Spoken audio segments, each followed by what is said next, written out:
When the doubt gets loud, but answer that call. Vision ain't real till you grind at speed, so breathing deep. Then call the damn leads. Call the damn leads.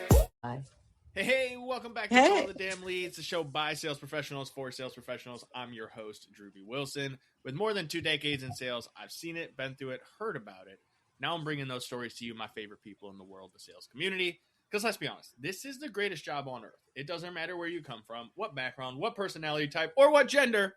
You can make an amazing life in sales. And today's guest is no stranger to the journey. I'd like to welcome Christine Valdes to the show. How are you? Good. Great to be here. I'm excited to be here. I know we were having some fun off camera before we got started, so I want to jump right in. I want to hear your craziest sales story. My craziest sales story. Okay. So I've been in the pharmaceutical industry a long time, and it was the first year I was a sales rep, the very, very first year. And it was probably the first 3 months I'm calling on these new physicians, nurse practitioner providers. And there's one physician, the hardest guy. I would come in to see him. I would literally go there every single week. So I'd come in to see him, and he would just look at me, and he wouldn't say a word to me. And I would try to talk to him, and he wouldn't say a word to me. And the one time he said a word to me, I was leaving him in tears. I go, okay, here's the clinical study that I just talked about. Just want to leave you a copy, and we can talk about it a little bit more the next time you talk to me. And he goes, great. I really needed more toilet paper in the restroom. I was like, what? I was like, what did you just say? And then he goes, just go put it in the restroom. I'm like, I tried to laugh it off, but he was completely serious, right? And so that kind of started off our relationship in that office. But over time, I was able to break him down. I just didn't let up. You build a thick skin when you're in sales, but you just don't let up. I mean, eventually he ended up being one of those guys that would review the clinicals with other doctors for us. So, he became a supporter of me as a person, but also a supporter of the products that we sold. He believed in it, but took a while. But yeah, we started off there. I got to know, did you walk in and leave at least one copy in the bathroom for him? I did. I actually did. All right.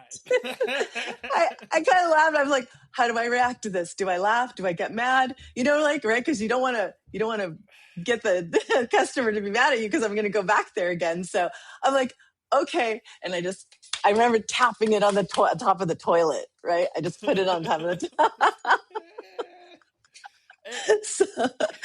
I love this story. It's so silly because this is one of those moments, and I think so many young sales professionals especially, they hit that brick wall, or they get that, I'm going to say, offensive response. Yes. Yours wasn't terrible, but like tiptoes the line, right? And especially for some, an older man talking to probably a younger woman at the time. Yeah. Probably were just like, he was like 60. I was like 27. Yeah. Yeah. So I can see the dynamic there would be tough. And right, that could send some people back to their car like in tears. Like, this is not for me. I can't do this. Yeah. You went the opposite direction. You're like, you know what? All right, screw it. Put it on the toilet. I'll be back next week. Like, exactly. And so I can imagine, especially in the pharmaceutical industry, being a woman, you definitely had some challenges in terms of getting that level of respect and authority. And I know this happens because it's just the way the world is, and we can look at it. So as you were going down that journey, what were some of the things that you recognized early on that were consistently happening that you kept running up against, and you had to find ways to like work through them or overcome that within yourself? Yeah, it's really interesting when you're coming into, and the pharmaceutical industry is different from other sales, right? You have a few more women than in other sales jobs. I started my sales career in telecom, so I sold phone lines for a CLEC, a competitive local exchange carrier, right? And so I was one of 2 women out of 50 men. So it's very different. In pharmaceuticals, it was more 50-50.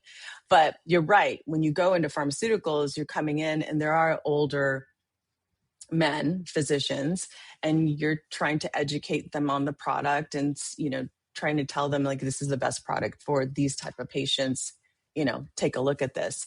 And you have to get past this guy's a doctor, I'm not a doctor. He's been doing it 25 years. I've only been selling this for 6 months. How am I an expert at this job, at this product? And then just the tonality that some of the not all of them. I mean, there's some really fantastic physicians out there. But when I started 30 years ago, there were more men than there are women physicians now. So just the tone they would use. And I remember getting patted on the shoulder a couple of times, like, oh, that was sweet. That was sweet, Christine. So trying to get past that and trying to show that you do know what you're talking about. Like, dude, I have a degree in chemistry. I've been trained on this product for 9 weeks. I know the ins and outs of this disease state, probably a little bit more than you do because you got a little sliver of it when you were getting your degree in family practice, right? And not to underscore all the education the physicians have. I'm just trying to say that I'm living it every day, day after day after day after day. And so when you have that consistency and you're talking about it and you're living that disease state all day long and talking about people, you just get a little bit more exposure to it versus the physician who gets slivers of it throughout the week or month, right?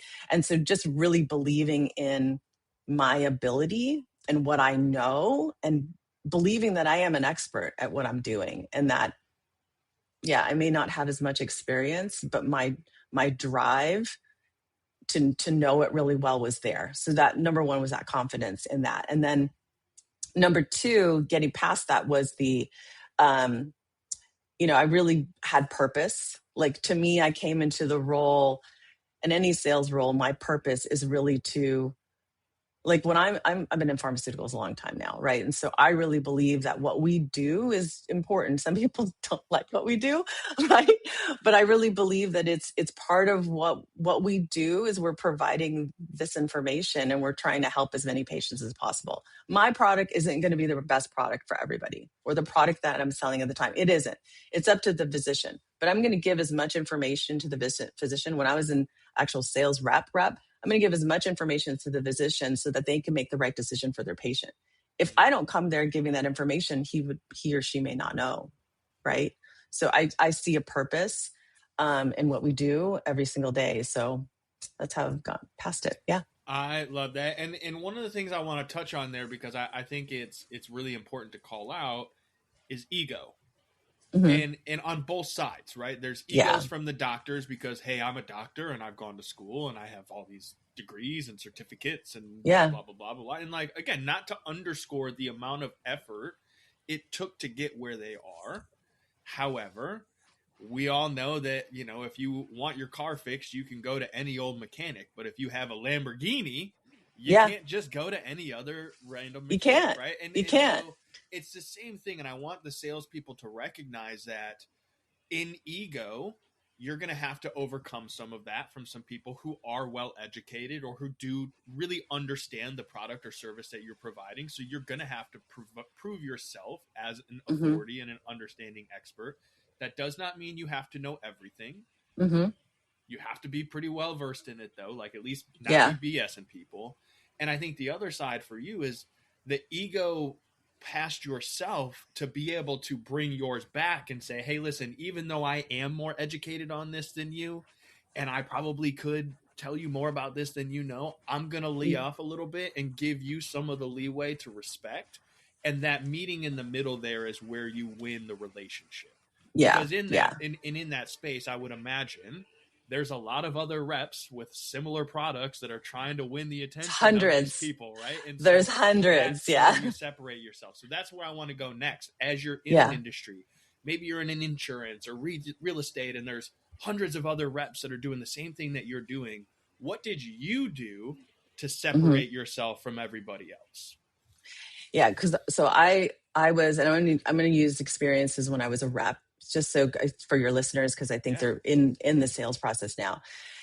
You have to educate yourself on whatever you're selling, like you said. So that's the first thing, like really knowing my product, really knowing the competitors. So if I was a real estate agent, for example, like I would take the same process. If I was a real estate agent and I was selling in a certain market, I would go to every single type of house in that market and understand the type of houses, understand the type of customers, understand the pricing, understand the roofs that are on those houses, like really understand who are the builders, I would really know everything, right? And it's the same thing in the industry that I'm in. I knew everything with the competitors, their product inserts, how the drug worked, the side effect profile, I knew it.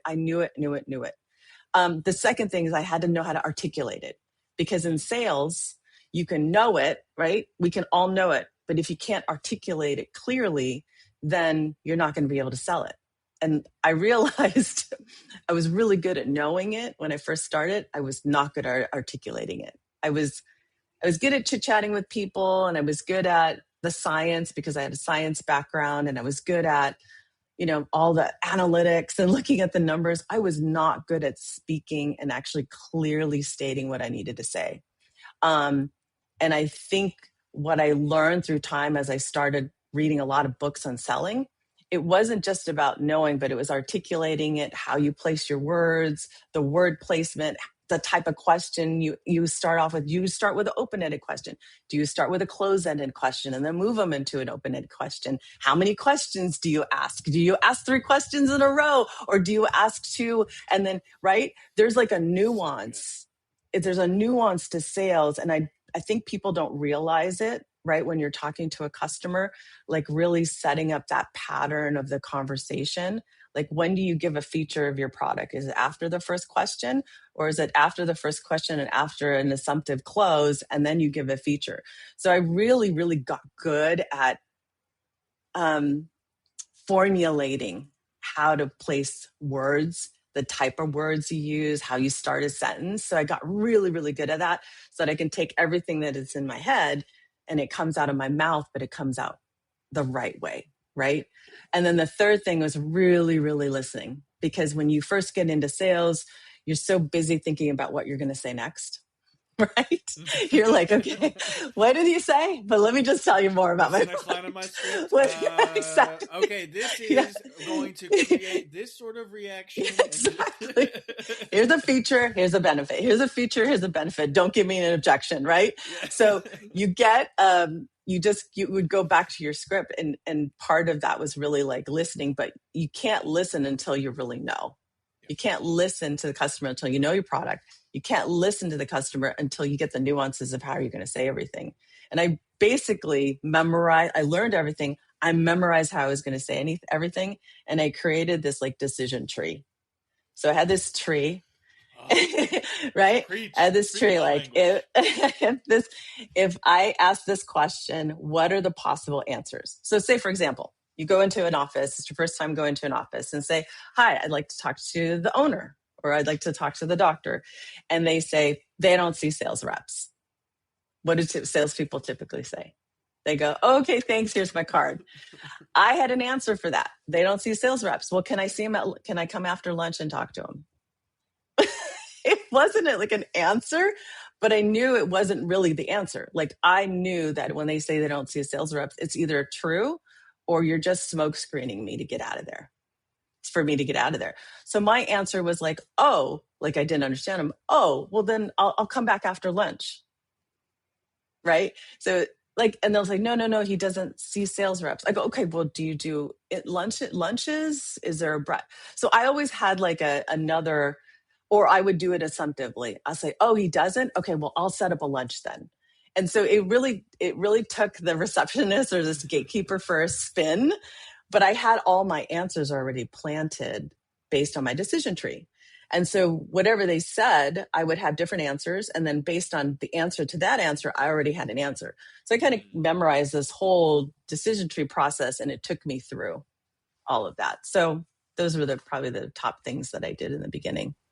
Absolute brilliance. Make sure you guys rewind this and like listen to it a couple of times, sit down, go through, create your decision tree. I read a book a couple of years ago called The Tree of Knowledge. And it's a fictional book, but it's really good because it falls right in line with what you just said. It's understanding that for every action, there's a reaction.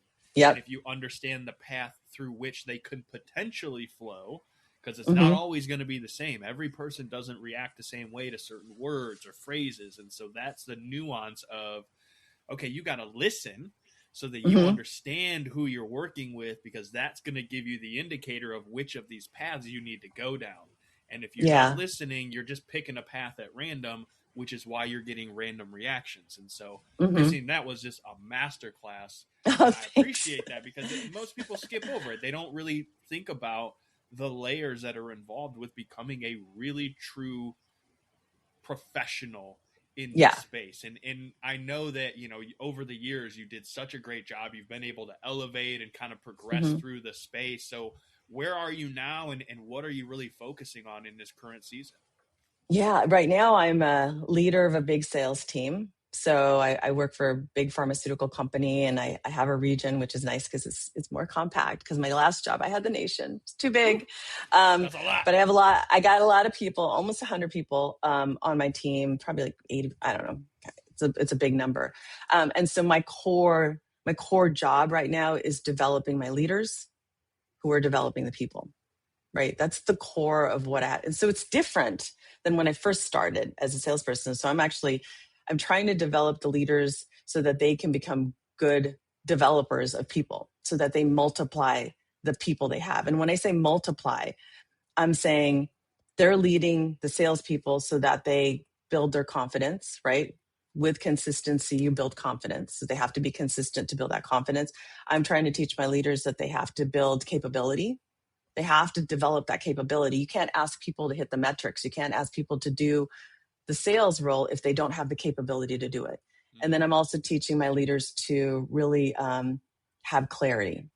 Because if the salesperson has confidence through consistency, has capability to do the job, and has clarity on what they can do, then they take ownership in their selling and they can run. And then you end up multiplying people, you end up multiplying salespeople. So my ultimate goal in doing that is if I can take these leaders and in essence take these salespeople and they come to my team and leave better, then I've done what I'm supposed to do. It's always fun to see someone's progression through the different seasons of life and entrepreneurship. And even though you're kind of in a corporate world, you operate from an entrepreneurial space, right? You have that ownership mentality. You treat it as if you are the job. Like, I am the job.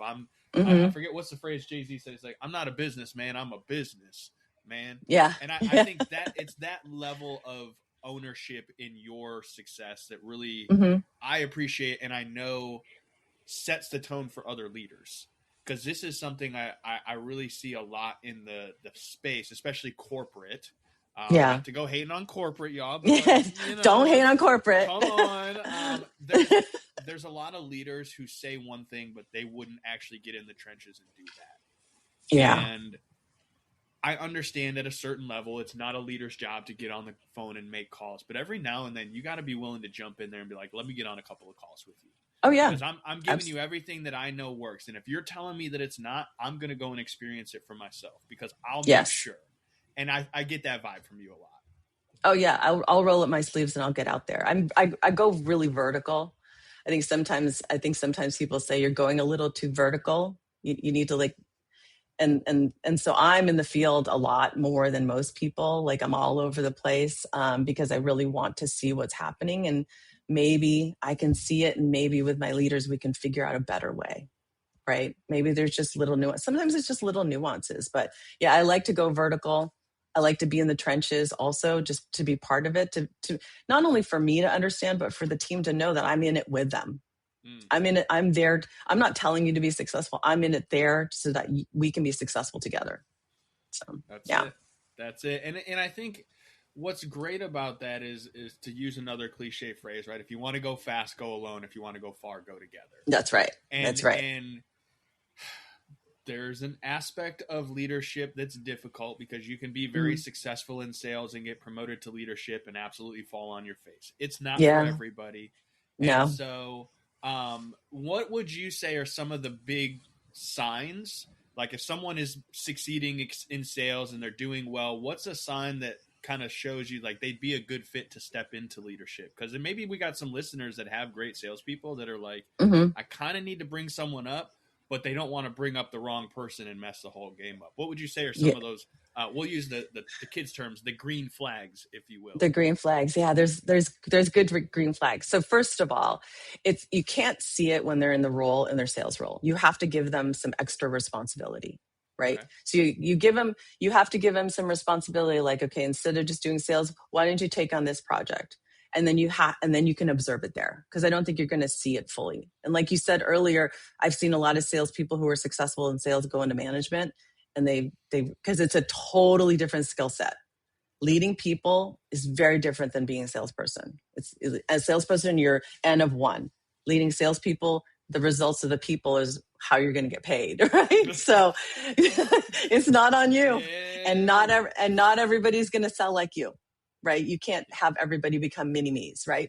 So I think first of all, you have to see them in action in a different project, and try to learn that. And so if they can do a different project and learn different skill sets in that other project while they're doing their sales job, then it tells me, okay, they can do multiple tasks. Because in management, you are doing multiple. When you're leading people, you're going left and right because you've got people on your team and everybody needs something and everybody wants something different. And so if you can see that a salesperson can actually do these other things, then that's number one, right? Okay, they can handle multiple things and still stay grounded. Now, if they can't stay grounded, then you know that they still need development there. So you got to develop that. Number two is when you put them in projects, you have them, lead different people, or you have them work in different groups of different teams. Like if they're not a team in sales now, you have them like lead without authority, right? And see how they do that. And so most people don't know how to do that at first, but you can see like, oh, okay, they did a really good job communicating that. They really did a really good job organizing the project. And then you start to hone in those skills. So to your question, are there green flags? I think that it's hard to see it. Like, I think you can see it a little bit like in sales. Like, for example, in real estate sales, are they managing all? Are they doing their cold calling? Are they doing their networking? Are they managing their customers that are coming in that are looking for a house? Are they managing customers that are trying to buy a house, and managing all those aspects and still managing to keep all the relationships and all the plates going? So there's that skill set that you can see. But I do believe that you should always give somebody a little bit more responsibility and see it in action at a small scale. Then you know where to take them, and you know if it's actually possible. If they can't, then you know that they're not. There's no. I don't say there's no hope. That's not what it is. You're ruined. That's it. You gotta go. No hope for you. That's it. No. Hit the road, Jack. You're out of here. Yeah. No, but I really love the part about give them a small project to manage with no authority. Yes. Because that'll show you how someone works within a group. And if you have no authority and your job is to get people to do things, it will test you to a new level. So I love that advice. I'm writing that down. I'm going to share that with my coaching clients and be like, hey, listen, next time you want to hire somebody or bring them on, like, here's how you do it. Because I think that's genius. And this little project. We could probably nerd about this all day long because I love your vibe, and I'm sure this is just the tip of the iceberg of gems that you have to share. There's a lot in this brain. Yes. Hey, I can tell you give me that vibe that you've helped a lot of people figure out a lot of problems. So how do we find you, follow you, check out more of your content? Because there's so much more we can learn from you. So I do have a website. It's ChristineValdes.com. It's in the process of getting revamped. But it's up if you want to message me there, or you can just connect with me on LinkedIn, Christine Valdes on LinkedIn. Yeah. Love that. Well, I will make sure we put those links in the show notes. You guys go check her out, follow the content. This is stuff that you have to know if you want to grow and scale a business. And so it starts with the basics, but it comes back to you. So Christine, thank you for taking time out of your day to be here. Thank you. Thank you, Drewbie. This is fun. Absolutely. Listen, if you guys like the show, share it on social media. Tag us over on LinkedIn, me and Christine. Let us know that you got some value out of this thing. Maybe you know someone who sucks at leadership. Like they're really, really failing at it. You don't have to tell them that. But like send them this episode. Tell them you heard it. You were thinking about them, that you think they might enjoy it. And then bring your own stories. We'd love to have you as a guest. Everybody in sales has a crazy sales story. So head over to callthedamnleads.com/podcast. Sign up, send us your details. While you're there, grab a hat, sweatshirt, keychain, book, something fun. Spread the Call the Damn Leads movement, because you know what you got to do now? You got to go pick up the phone. You got to call the damn leads. We'll see you guys next time. When the doubt gets loud, but answer that call. Vision ain't real till you grind at speed, so breathing deep. Then call the damn leads. Call the damn leads.